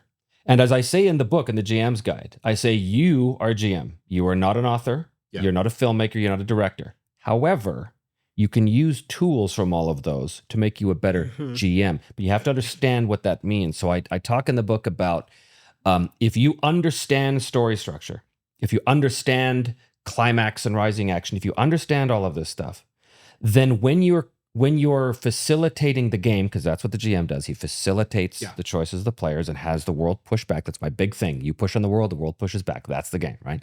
But when you understand that kind of structure, what a story should look like, then as the players are going through and making their choices and the world is responding, you are subconsciously shaping the world's responses to move towards that structure. But it's all still based on what the players did. Well, so you get the best of both worlds at the end. In an ideal situation, it doesn't always work. Yeah. But in an ideal situation, you have that. And that has happened in all 3 seasons of my show so far. I didn't know what the ending was. I had no idea. Right. In season 2, Ironsworn, I literally had no idea what he was doing. He started off he was going back home. He's got a big quest. I had no idea what that quest was. But the game system was able to channel me towards a certain thing, and my own choices were facilitated by knowledge of that story structure. So I could sense we're racing towards a climax here. Right. But that story structure is also the reason we have that is because it actually describes something about reality. Our stories that we tell to each other, even if it's like our memoirs, the things that have actually happened to us, the story part of it is the kind of conceptualization that we have. It's the way our mind makes sense of the event. We're pattern-seeking creatures. Right, And we exactly. And so those patterns are real. Yeah. Like, and that's the way in which a story, I think, should emerge in a role-playing game is obviously it's from the player's actions. And people, they tend to think of that of, well, you're just aimlessly walking around poking at things and doing things so that it's, well, what? Yeah. And that's not what it is. No. It's if your character has a goal and a motivation and they pursue that goal, whatever steps they take over the course and obstacles they overcome, even if they're randomly determined by tables, after the fact, there is a clear logical sequence of events. Yes. And oftentimes it's going to resemble something like a hero's journey. Yes. And because that's a part of the real world. Yes. And we have been telling stories in a certain way using that structure for 100,000 years. As long as we've been human beings. As long as we've been human beings, we've been doing this. So it's foolish to try and say, no, that doesn't exist, right? There's a lot of grognard types who say things like, no story ever, it's only... But there is a story. There's always a story. There is a story. It's reality, humanity so much. Because this is you're completely right about there are aspects of film direction, Right. being an author, all of these different things which can be utilized or drawn on. But that is because if you're a good author, if you're a good GM, or if you're a good movie director, you understand these story narrativist patterns. They're not laws of the universe per se that are arbitrarily imposed from on high. The reason things organize that way and we perceive them that way is because of human nature and how the external reality actually works. And again, I understand why some people are obsessed with narrative games or story games, but you have to understand this is you're indulging in a kind of cargo cult here. You're worshiping the icon of the thing rather than what really is going on. Yeah. And so if you understand that, you can, that it's all human nature and the way the world works, you can efficiently, effectively, and evocatively use trends or tropes or techniques from cinema or from books in a way that that's going to actually serve you in a good way and make a compelling experience. Because the difference is the narrativist is, in some sense, and not all narrative games are like, okay, we have to have plot points A, B, and C. Like Blades in the Dark doesn't work that way, but it's an attempt to construct the story through this kind of authorial intent, where the construction of the story is the primary intent, right? And that's an imposition on the world. Whereas really, it's this, it's more of this bottom up. The story is kind of emergent and coming out of these actions. Damn it! I had something that just it's gone. It will come back to me. I love the cargo cult analogy because I think it's perfect. The idea that people trying to impose a story on something without understanding those tools, because that's all it is. They're just tools. And again, I talk about this in the book. These are tools that you can use to make a better experience for your players. But in the end, your goal or your job as a GM is to facilitate the player's choices and have the world push back so that that story emerges. Then you use the tools to slightly shape it as it goes, but you never impose from on high. Right. You never prescribe. The experience is an interactive one. And so if it is an interactive experience and I can change the shape of the world through my actions, then the imposition of the story structure is going to interfere with that interactivity. And that's the problem for me. That comes back what we talked to at the very beginning is the idea that, meta points or having authorial control as a player, you're not actually experiencing it from the character's perspective, so you're inhabiting a different mind space than if you're saying, I want the story to be this. But if I'm experiencing the world through the eyes of this character, and I will take this action, and the dice will determine what happens, and then I respond to that. Those are completely different experiences, which is why I don't get upset when people say, story games versus RPG, whatever, because they are different animals. They produce a similar thing, but they're different animals. There's a Venn diagram. Yes, exactly. And they come at it from a very different, they come at it from top-down experience. Yeah. This is the other problem I always had with Fate. Fate is very much an authorial stance. You describe what happens to that character out there that is not related to you. But when I play a game, I want to be in the character. I want to, like I said, I want to smell the trees. I want to hear the wind. You know what I mean? I want to taste the water. Be there. Yeah. I want the holodeck. And I have it. Yeah. It's right here. Yeah, exactly. Oh, man. Not all of you have. Somebody talked about safety tools at one point, not in the stream. Thank God.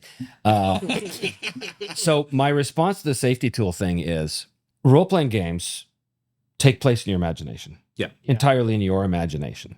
If you are so afraid of your own imagination, I don't think role-playing games it's not the activity for you. I don't think it's for you. If an imaginary circumstance is something that could literally harm you, if you can't handle someone describing a giant spider, there is no spider, right? Right. Yeah. It's just in your imagination. I don't think this is for you. So safety tools. There is an argument to be made that when you're sitting down at a con with a bunch of strangers, but even that argument falls flat because the only tool you need is don't be a dick. Be considerate of your fellow human beings. It's really know the context of where you are. Right. And it's that's it. like when I because we ran the Shucked Oyster, our amazing brothel module, by the way, at North Texas RPG Con, and I put in the description of the event, it's like you might have some PG-13 sexual humor in this and R-rated violence. If you're okay with that, then this will be fine. Right. But mostly, and I don't remember who said this recently, but they were like, what I want the art in my book to do is to telegraph to you what this game is and what you can expect. Right. I think it was Mark Reinhagen, because he's going to be doing, he has a new game called Fang Night coming out. It's a new vampire game. Oh, wow. And the OG's coming back to the table, is he? Yeah, exactly. And Mark, we would love to talk to you.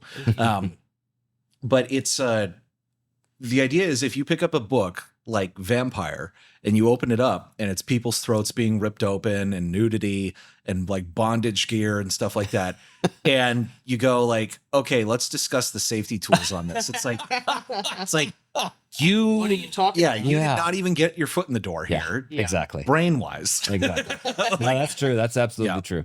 Again, you know, people playing with strangers, it's one thing. But if you're playing a game with your friends, well, come on. Yeah. Just grow up. And even for strangers, it's like the worst thing that could happen is somebody doesn't read the room, Right. says something which is off color or inappropriate or not. The joke doesn't land. Okay, well, even if that happens, nothing has happened to you. You're fine. You are A-okay. Everyone's fine. The ultimate solution to this, which we've spoken on many times, is do not play with freaks. Yes. I Can't argue with that. and we have all encountered freaks. And we know them. see We know them when they see They're like them. pornography. I know it when I see it. Exactly. And if you can tell that someone's gonna say or do something really extreme in this game that would make even you uncomfortable, don't play with them. Yes. You don't have to. You don't have to play. You don't even have to play with strangers. And those of you who will say, well, I don't have anyone to play with. All I have is to play online. You can make friends, go on Discord servers, things like that. And you can feel people out before you get into a game with them. Outside. Yeah. You can go outside. You can go meet, some friends, things like that. What are you saying? Outside is scary and dangerous. Right. So it's you don't the whole safety tool thing is completely ridiculous, and most of the time the important thing is it's dishonest, because it's people who want to use to control weapon your experience to Exactly. facilitate mine. Yeah, it's which that's the person you really don't want to play a game with safety tools this with. GN kills fascists. Yeah. Exactly. So we've talked a lot about role-playing philosophy, a lot about the game. From the way that you've kind of described things, is that you're constantly tweaking things and changing things, but it really sounds like you're not ripping out core systems and doing that. It's like, I need a shield bash. I need to tweak this little thing. So it sounds like the core really is there. Yeah, we've been at the wrench, what I call the wrench phase, for a number of months now. It's probably all of 2025. Is that the year? Yeah, I know. It's already June or whatever. It's crazy. So bizarre. Yeah. But I would say for the entirety of the year, it's been a wrench phase, as opposed to, oh my God, I think I need to completely change how X works. Yeah. That's a thing of the past. But that had to be worked. That had to be worked through. Of course. And it needed to be tried at the table. And I found the copy of my first version of these rules the other day, because I still haven't. And I read it and I went, ugh. But, that's how it works. That's the process. You start and you develop. So it's all tweaking now. I will be tweaking until the day we send it to the printers. I know I will. And then, I said in the stream yesterday, in any creative endeavor, you're never finished. You just decide when to stop. Yeah. Right. Of course. And at some point, very soon, I'm just going to have to, they're going to pull me away from the computer. No, Trevor, no more tweaking. No, but I just want to make one change to the, no, it's not going to Well, there's also Andy Warhol's perspective on when his art finished. His answer was when the check clears. Right. So right. Exactly. So at some point you can Yes. you can consider it done. Yes. But I will this, tell you this. Sorry, just go ahead. something just crossed my mind. So I had a. Did you see the picture I released in the update? It was like the 4 creatures around the dying. Realms of Darun. Right. Yeah. So I got an email from a backer who said, "Hey, Trevor, listen, I know you're in Texas, and there's a friend of mine who's in Austin. He's some CEO at some company, but he used to be a gamer, and I thought I'd introduce you because you never know. Yeah, okay, that's fine. Turns out this guy's a backer too. Also turns out this guy wrote for Jorun. Oh, and I went, very cool. Really? And he said, yeah, and I'm getting back into it. I'm really loving games like Dragonbane and Mithras. I'm like, really? Nice. So I said, what did you do for Jorun? He said, oh, I did a module. Yeah, we got an Origins award. This is our our artistic player. this is our Axe group chat where we get hundreds of calls a day about which proficiencies people need to take. Oh my god. Yeah. Anyway, so this guy, he said, yeah, I worked on Jorun. And I said, well, what did you do? He said, well, I wrote this adventure, which actually got an Origins Award nomination, but you would never have heard of it. It's called the Gyre of Silipus. And so I went to my library. Yeah. There it was. I said, took a picture. You mean this? He's like, you're like one of 20 guys on the planet Earth that has this. So we got talking and I said, if you're interested in coming on board in the future, doing some stuff. So he said, yeah, man, I'd love to. Like, let me see the rules and blah, blah, blah. So I said, well, when it's ready to show, I'll do that. So it's nice that the world is so small. The world of RPGs is so small, and that people of like sensibilities can easily find each other now, which is really, really cool. Anyway, so I was just and the thing is, there's a lot of that historically in Texas and in the Austin area. There was Steve Jackson Games, I think, was out here. Lord British himself. Really? He lives out I here. had no idea. He has an entire palaces. his massive palace. He's got a full recreation of the Globe Theater on his property. Oh apparently. my God. I think Michael Moorcock lives nearby. in. Are you for real? Like Bastrop or something. I don't know. There's a whole bunch of people like. Well, that's one of the reasons why I moved to San Antonio. I couldn't believe all the gamers and all the game stores. Yeah. It was like, what? There's a game store on every block. Like, what the heck? So, because coming from LA, oh my God, it was a wasteland. They had one good store in Santa Monica, and it closed after the pandemic, and that was that. And I was like, the same way on the East Coast. Yeah. Really? Yeah. Like you would think, Philadelphia, all these big cities. there is nothing, huh? Runehammer now in Philly.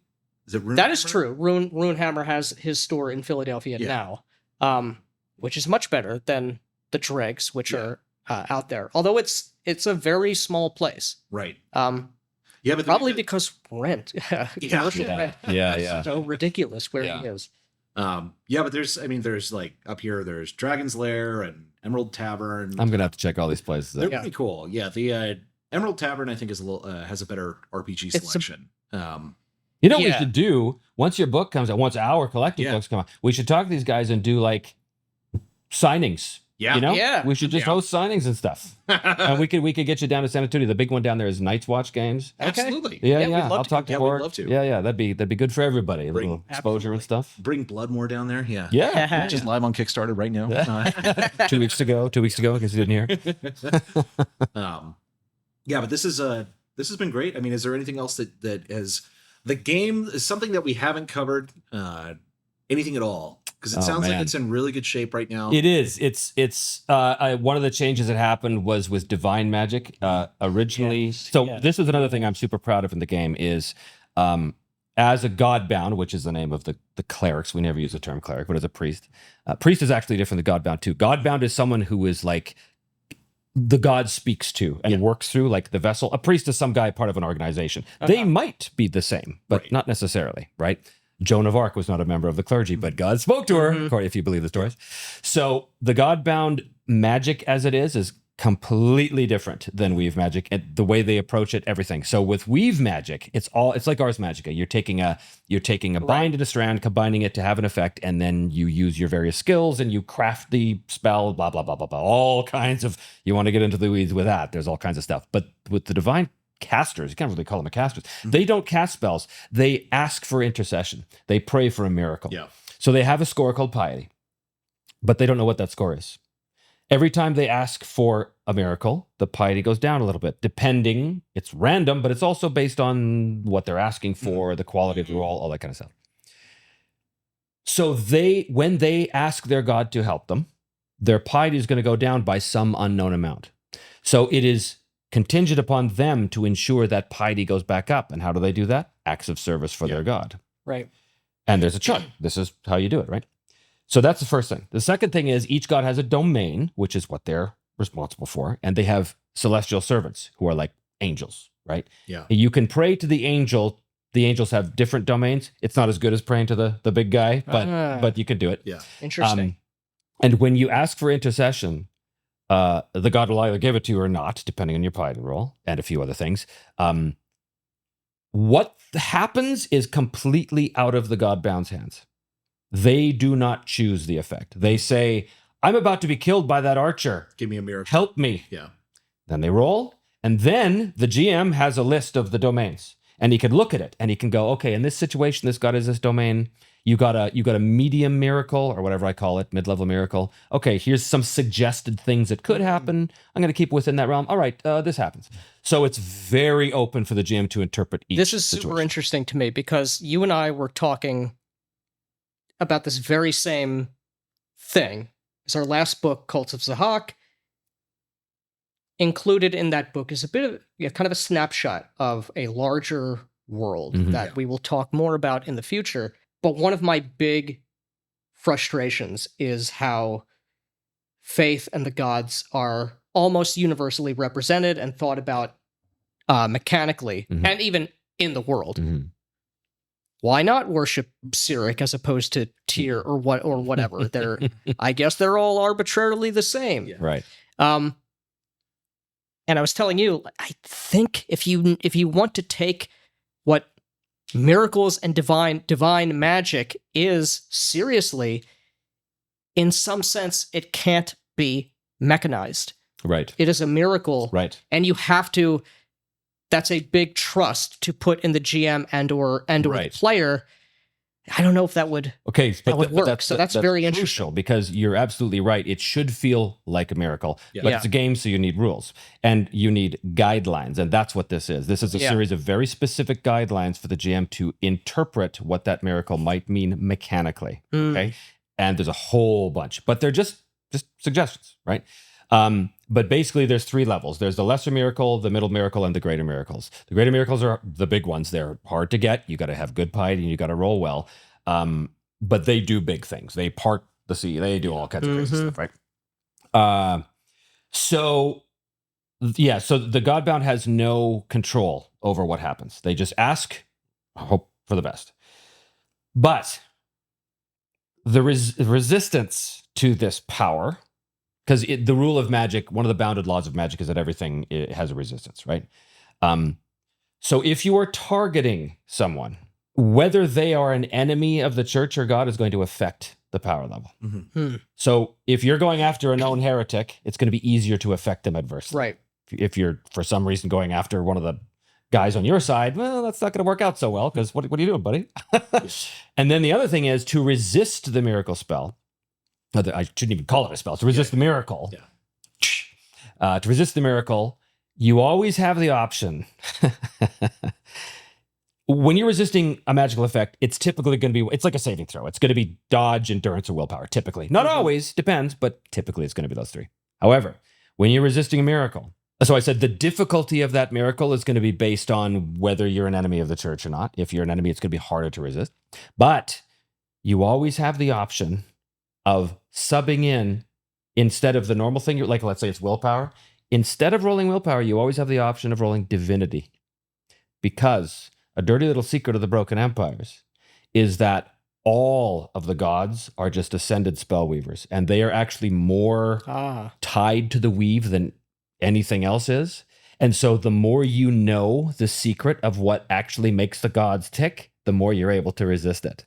And so you heard it here first, min-maxers. Do what you got to do. Become a god now. That's good advice in any game, really. Yeah. So that's a little interesting little that's part world building and part system and stuff like that. But the point of all this is that clerics are done unlike any other game in this one, and I love it. I love even as a player, I love it because I'm like, I don't know what's going to happen, but I got to trust that my God's going to help me. And then I got to give back. I got to go consecrate this holy ground. I got to hold mass. I got to convert the unbeliever, right? Yep. This is something that makes you act like a cleric. Right. It's missing from so many games. Some games have it. Mithras in particular has it. But you can't just be a cleric without doing something through faith. Yes. You know, it's like this is religion is not generally taken seriously in a lot of role playing games, at least in a way that makes, you know, would be satisfying to me. And so that's very, very good to hear. This is all very encouraging. I'm One of looking the forward other cool to this things game about very that much. too is that when your piety gets below a certain level, like once it gets down to 30, your god gives you a vision, and the vision is basically a slap on the wrist, like, buddy, you better step it up. Right. And if you ever get to 0 piety, you're cast out, and cast out means you're cut off from the god's power, but you're given an opportunity to atone. You're basically given a holy pilgrimage or a quest. Yeah, you have to go on. Yeah, and then if you do that, you can get back in the god's good graces. yeah, I just love all that stuff. that's awesome. I love that. Yeah. I'm super excited to read how that all works. Yeah, I'm super excited to play this. Now, you had also, I think this will probably be a good note to end on.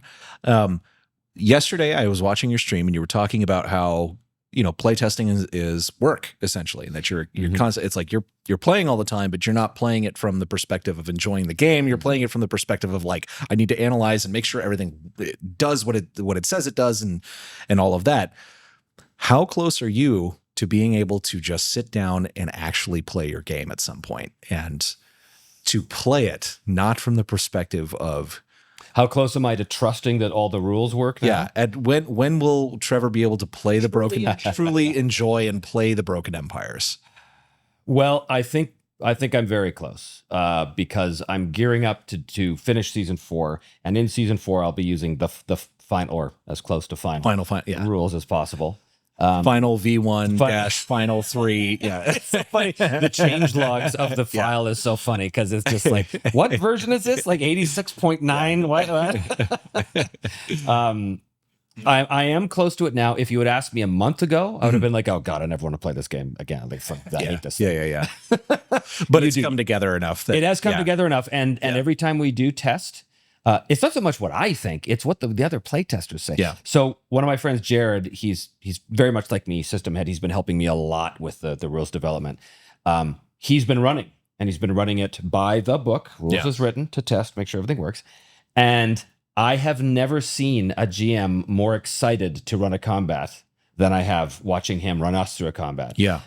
I've never seen it. Like he even said to me after we ran our last one, he said, now this guy runs everything, right? Yeah. He's like me. He's played everything. He runs everything.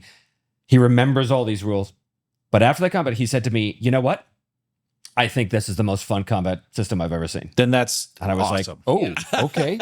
Yeah. I gave it to my friend Dan too. I said, break this. I think I talked about this yesterday on the stream. I said, break this. Dan is Mr. Min-Maxer. Yeah. He will find the way to shatter the game, guaranteed. And he came back in a week and he said, I can't. That's Like, good. Really? You're just Yeah. fucking with me? He said, Yeah. no, I tried. Yeah. I can't. That doesn't mean it can't be done, but it does mean that the eyes on so far that I trust are all giving me back what I need to hear, which is, Trev, you made the game that you promised. Yeah. You're delivering in what you promised. So Yeah. so far so good. It's looking good. I'm actually excited about it now, and seeing the layout as well is coming together. It's like, oh, this is a real book. Yeah. Oh, this is okay. I am very, very excited to play this. I can't wait. And the book, from the renders that were on the Kickstarter and whatnot, looks absolutely gorgeous. I did upgrade my order post campaign to the premium edition, so we'll have both when we do a review side by side. Indeed. And it's still available for pre-order on the Broken Empires RPG.com. That'll be available right up until pretty much the time we have to do our print run and have to cut it off then. But, Perfect. Yeah. And then I'm assuming as well, once you have the orders finalized and everything like that, you'll probably be ordering more than the exact, obviously more than the exact number you need, but you'll have stock to sell afterwards. Yeah, that's the plan. Okay. Yeah. Okay, cool. So we should have lots. I hope we have lots. I mean, it'd be nice to sell out quick, but who knows? Yeah, I know. Who knows? Right. Yeah. Cool. Yeah, it's a pretty niche game in a niche market as it is, so we'll see. But hopefully, for now, I think through the power of YouTube, it will. Well, I think that's one of the reasons why the Kickstarter was so successful. Yeah. Because I have a presence on YouTube, and right. But it helps. That's you read a lot for of us. Reddit posts, people saying, "Well, I can't get anybody to look at my Kickstarter." Well, it's because you don't have a YouTube channel. Those guys all suck. Yeah. Or we just have YouTube channels that we put effort into. Anybody can start. Anybody, literally anyone. And should. This is we try to. All the time we say this. We're like, if you want to make something, like start a YouTube channel and start gaining an audience for people who are interested in you and your stuff, because that's the only way that they're going to know. This is exactly what you want. You don't have to pay anybody else to promote you. You don't have to abide by their rules in order to be promoted. It's all. And if you want to be successful at it, it goes back to what we were talking about at the beginning about sincerity. Exactly. Be authentic, no matter what you're doing. Be authentic, be sincere. People will find. You get to do it your way, on your terms, at your price. You don't need to book a studio or any of these things. Exactly. It doesn't need to be fancy. Spend $75 to $150 on a microphone. That's the most important thing. Yeah, audio. Audio is most important. Yeah. And start making content about stuff. Because that is the only way that people are going to find your game. And I've been saying this. I didn't know about you until I saw your YouTube videos. Yeah. You know, that was. We would never have met. And although I have found out, of course, that you have voice acted in all sorts of things that I have enjoyed. Yes. Emperor Palpatine in Lego Star Wars, I believe. Yeah, that's one of them. Yeah. One of them, certainly. Zappity zap. But yeah, it's been awesome to have you on, man. Thanks again, guys. Fun. Yeah, it was great. As always, open invitation. We are excited to see, play, and review your game when that comes out. Yeah, I think that's all we got. All right. Go back to Broken Empires. Go late pledge right now. Late pledge right now, or pre-order it, and back BloodMoor as well for Shadowed Ark on Kickstarter.